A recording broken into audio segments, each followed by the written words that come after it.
Skopje, the capital of North Macedonia, a tiny landlocked Balkan country. This is the city of thousand sculptures, where west meets east, creating an exciting concoction of various cultures. Let's explore it together. On my first day, I arrived quite late, so after settling in, I've decided to dwell into the night city to get my first impressions about it. I headed to Macedonia Arc. This is pretty much a gate to the city center, and that's where the Bazaar promenade begins, and it elongates all the way through Vardar River to the old Bazaar. First impressions, it's really chaotic. Yeah, so I saw the rush through the center and now I'm trying to get back home. It's really chaotic. It really has the Southern Europe vibes. Somewhat reminds me a little bit of Istanbul combined with Bulgaria. That's kind of how it is. Pretty cool though. Being already quite tired from traveling, I didn't plan to continue my stroll for too long. And on the way back, I walked a bit along the Vardar River, excited to continue my explorations tomorrow.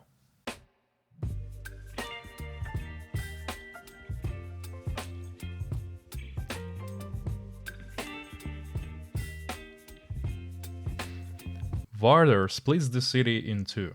The north side is mainly populated by Muslims or Albanians predominantly, and the south by Macedonians, who are also Christians. This is really reflected in the architecture and the city structure. You would notice that the north, having this bazaar, having more of a Middle East vibe to it, while the south feels much more Eastern European. So let's start with south. The building behind me is a hotel where I stay. And it's not just a hotel, it's initially an Olympic pool. Born and raised in Ukraine, I was no stranger to local landscapes.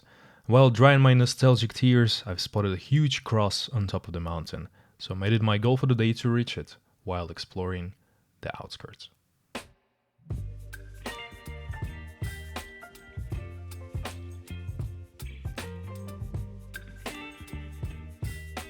Okay, while I'm doing this huge transition from the city center to the mountain, while walking empty streets of residential area to share my impressions, it really reminds me of Bulgaria.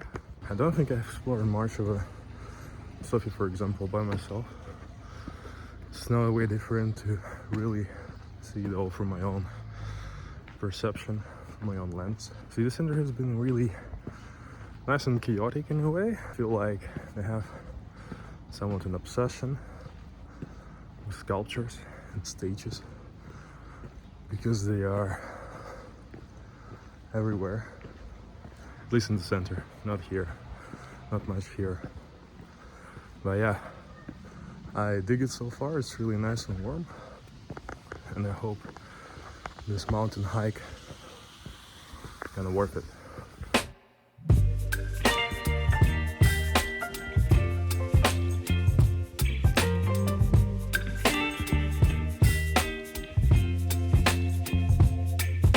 Okay, so these two posts marking the official beginning of my trail. I hope I'll survive. I don't know. I'm trying to go to the funicular that should bring me to this Millennium Cross, the one that they built to commemorate 2000 years of Christianity here. And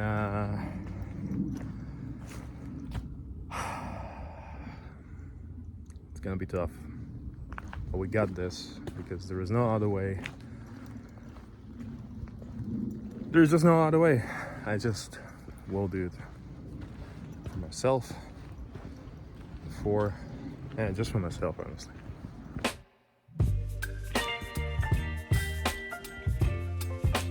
Quick update. There was a fork in the road. I took one route, and there was a huge snake that actually probably was scared of me more than I am of it, but I noticed it was hiding like a little I don't know, little spiral. And I didn't dare to cross it. So I'm going to the other way. There has been just dude who ran through here. It looks a little bit like some kind of occult action is going on here. But yeah, let's see. Okay, non-professional hiker update. I met some people. It's a good sign. I feel like this road must be safer. Still, of course, enough wonderful nature out. There is a sea view finally. So yeah, hiking, so much fun.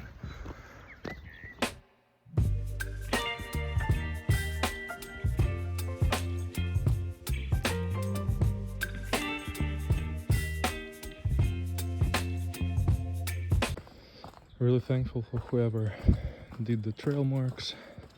Works perfectly. I think I'm almost out of here. I never said I'll be so happy to see just a asphalt road finally. Damn. Okay, hiking on your own is a bit unsettling, but we're on the course for greatness. Let's do it.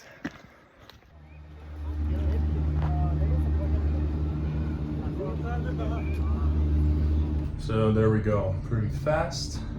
It's gonna take us all the way to the top, next to the cross. And it's modern 1 kilometer above sea level. That's where it's going to take us up there. It's pretty fun and speedy though. The whole trip took just a few minutes, and then I was at the top of the highest mountain close to Skopje, which is Vodno, and on its highest peak, Crestovar. Now it also makes sense why the Millennium Cross was put there, because you know, Crestovar, sort of similar words. Most importantly, it has a wonderful view on all of Skopje Valley.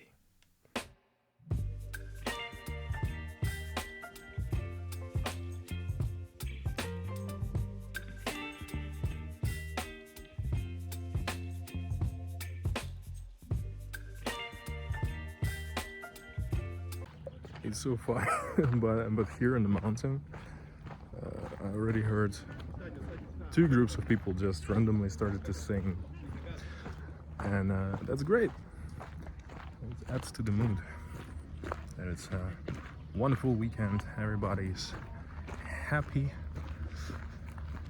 and chilling. Wonderful. And once they're gonna finish this, it's gonna be something. I had no time to waste, so I grabbed my coffee and started my descent.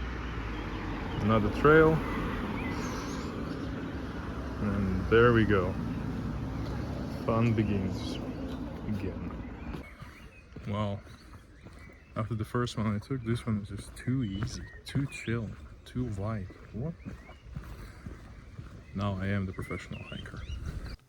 On the way back, I went through a more common trail that even had more people in it. It was wider, it seemed to be less risky, and actually, yeah, it actually felt quite busy. It still was kind of an enjoyable descent, and I was planning to have a lunch at this ethno restaurant that must have served wonderful Macedonian food. Then I headed over to the city central park, and my route lied through some residential area filled with communist and more modern blocky buildings, some random obscure casinos, and rarely there are gonna be in older houses popping out that survived the earthquake of 1963. City Park is buzzing with people, and it's a really nice and social place where there are many activities, as well as it is in the proximity to the National Stadium of Tosze Pereevski, called in honor of a deceased pop star. The name changed in 2019 from the stadium of Philip II Macedon, who, as you may recall, was an ancient ruler of Macedonia and father of Alexander the Great. However, even that name was reasonably fresh, as until 2009 the stadium was just called the City Park Stadium, since the year it was built. All these name changes happened because of an interesting, peculiar reason. The ruling party at the time introduced the policy of antiquization, which meant that Macedonia claims to be a direct successor of ancient Macedonia, meaning that Philip II and Alexander the Great were their ancient heroes. To manifest that, a lot of infrastructural projects were planned as a part of Skopje 2014 program, in which the goal initially was to restore classical buildings that were destroyed by the earthquake of 1963. In addition to that, a lot of sculptures appeared, particularly in the city center, depicting the ancient historical figures. Evidence suggested that the only connection between the ancient Macedonia and the current day one is just a name, as those were part of Hellenic culture. However, the former government went as far as claiming that Macedonia was a birthplace of civilization and not Greece, and the whole world was wrong. That of course resulted in a dispute between the countries that was settled in 2018. By signing the Prespa Agreement, Macedonia agreed to become North Macedonia officially, start the antiquization process, and Greece promised not to block their plans to become EU and NATO members. Politics. Always politics. Now, officially, the second full day of my Macedonia adventures commences. My legs are dead after yesterday wonderful hike and wandering around the city. So I'm gonna take it slower, but there is still another part north from Bazaar, basically, where old Bazaar is, Skopje Fortress, Aqueduct. I'm not sure if actually I'm gonna go to Aqueduct. It's a pretty long walk though. Yeah, it's like a little teaser to what you're about to see. So let's go, I guess.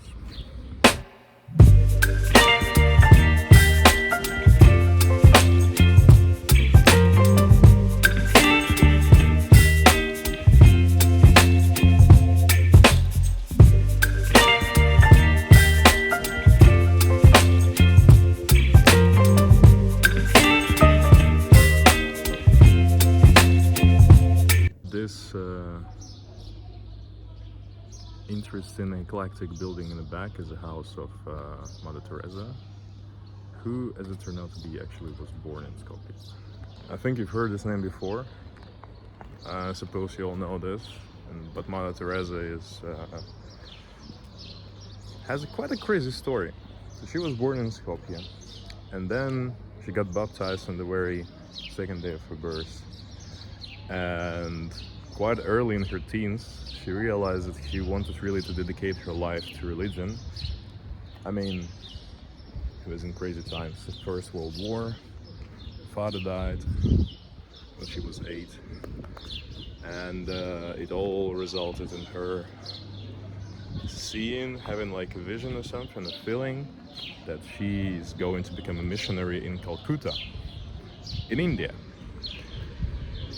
So she traveled all the way from the city that was under rule of Ottoman Empire, Serbia, Bulgaria, then Serbia again, then Yugoslavia, all the way to Calcutta when she was just, I think, 17.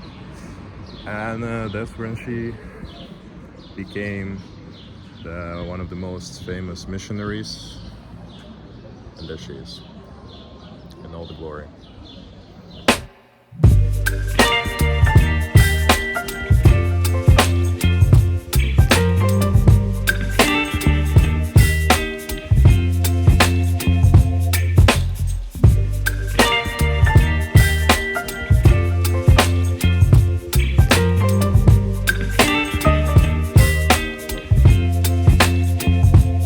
First association when you hear Macedonia must be this guy, Alexander the Great. Well, I think we all know the name, and basically, even though it's been a while, it's been a couple of thousand years since his great conquest on the world. But the thing is that, still this country is the place that carries his name, even though there has been this huge dispute between North Macedonia, as it is called now, and Greece, because Greeks have a region called Macedonia, where Thessaloniki, for example, is. And,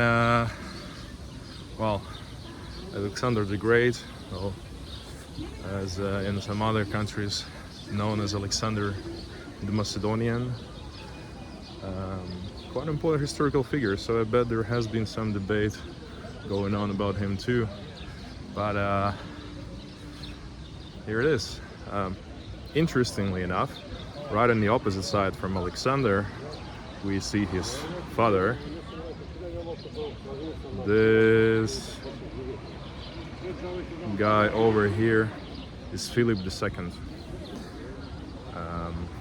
So yeah, two very ancient rulers of Macedonia are located in here,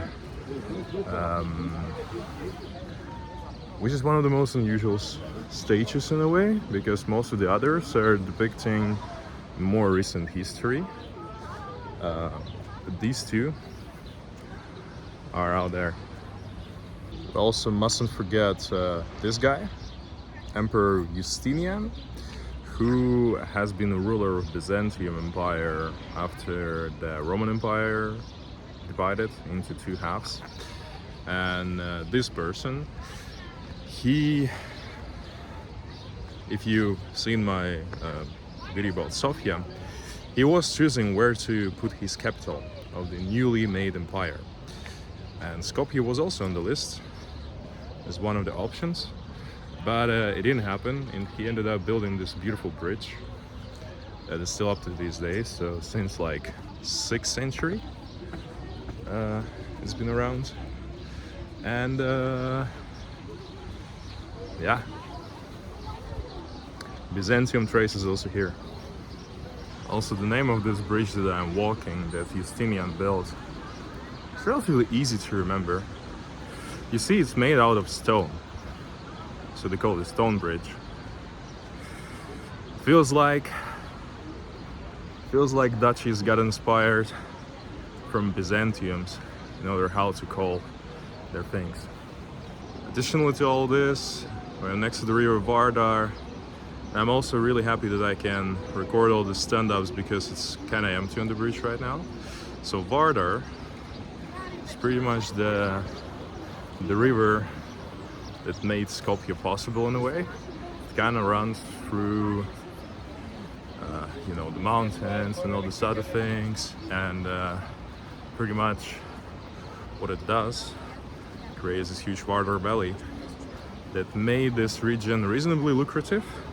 See, like I think a lot of countries just want to take territories for no good reason, besides when it is, I don't know, a desert with nothing in it.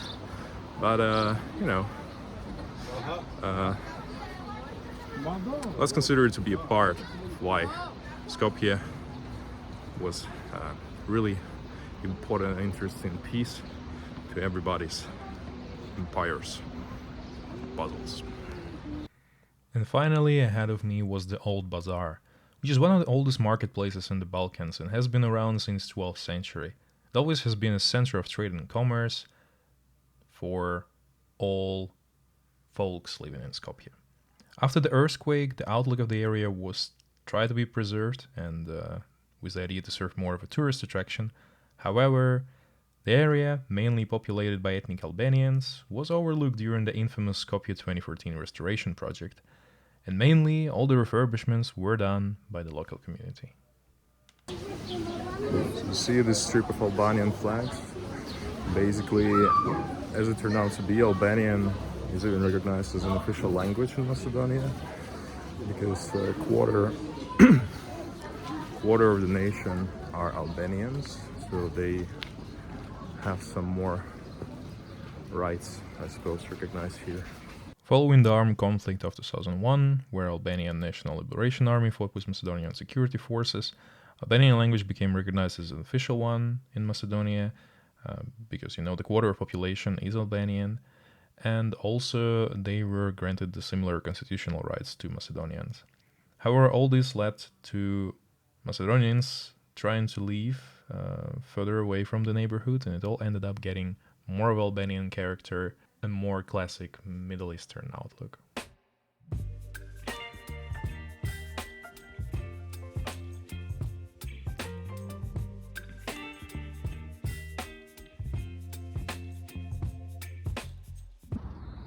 So I made it to the very top, and we are at the Skopje Fortress, or as it's also known as Kale. I think, if I'm not mistaken, the name comes from Turkish. That just means a fortress, but I may be wrong. So it's really nice to see that for most of the things, at least the walls are really intact.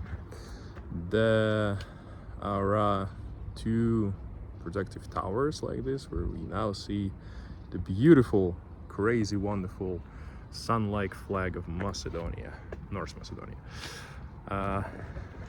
Well, it's a pretty old one. It was also built by our good old friend Emperor Justinian, who was under that time, so 6th century. And yeah, so it looks great.